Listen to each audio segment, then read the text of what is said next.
Mengapa Ibu bisa termotivasi untuk membuat cerita atau narasi tersebut? Menurut saya pribadi ya, motivasi saya membuat narasi ini tentunya untuk memberikan motivasi semangat kepada saudari Denisah ya, untuk lebih bersabar lagi, lebih bersemangat lagi dalam belajar untuk meningkatkan kualitasnya dalam mengajar ya di kelas ya tentunya. Jikapun ada kendala ataupun masalah-masalah, maka itu dijadikan sebagai motivasi untuk kita lebih baik lagi ke depannya.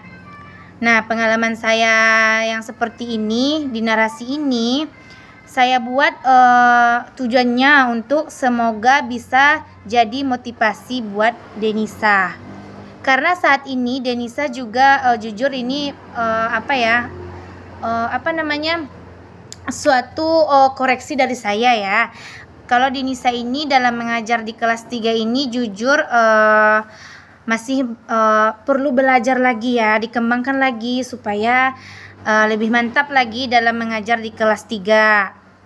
Saya mengajar dari tahun 2005 sampai detik ini tuh, selama itu setiap saya mendapatkan masalah misalnya di kelas ataupun perubahan perkembangan karakter siswa, tetap itu saya jadikan pelajaran untuk lebih baik lagi. Begitupun dengan saudari Denisah sebaliknya, dan saya melihat hal yang sama dengan hal yang saya alami selama saya menjadi guru kelas di kelas 6. Nah, itulah mungkin sedikit jawaban dari pertanyaan Denisah. Kemudian mengapa Ibu mengambil tindakan seperti yang Ibu jelaskan tadi selama Ibu mengajar di SD Botong Busuk ini? Itu dikarenakan saya merasa trik atau cara ini tuh baik untuk meningkatkan minat belajar siswanya. Jadi seandainya jika kurangnya konsentrasi siswa saat belajar, maka itu akan menjadi masalah bagi saya pribadi ya.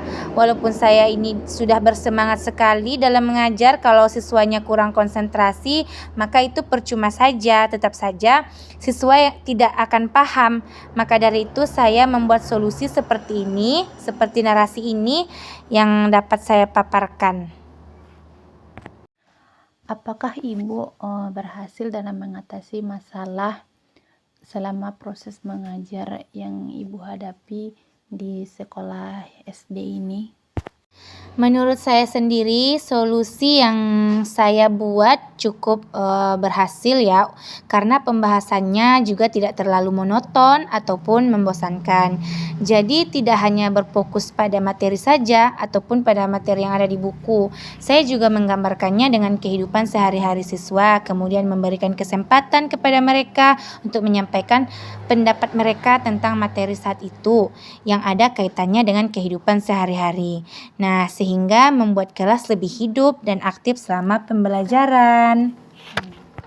Baik Bu, terima kasih ya Bu atas waktunya sama kesempatannya. Baiklah, sama-sama saudari Denisah. Semoga melalui wawancara yang singkat kita ini bisa dijadikan pembelajaran untuk kita bersama dan menjadi ilmu yang bermanfaat juga untuk kita bersama ya Ibu Denisah. Semoga kuliahnya juga dilancarkan, cepat selesai, dan apa yang ingin dicapai segera terwujud.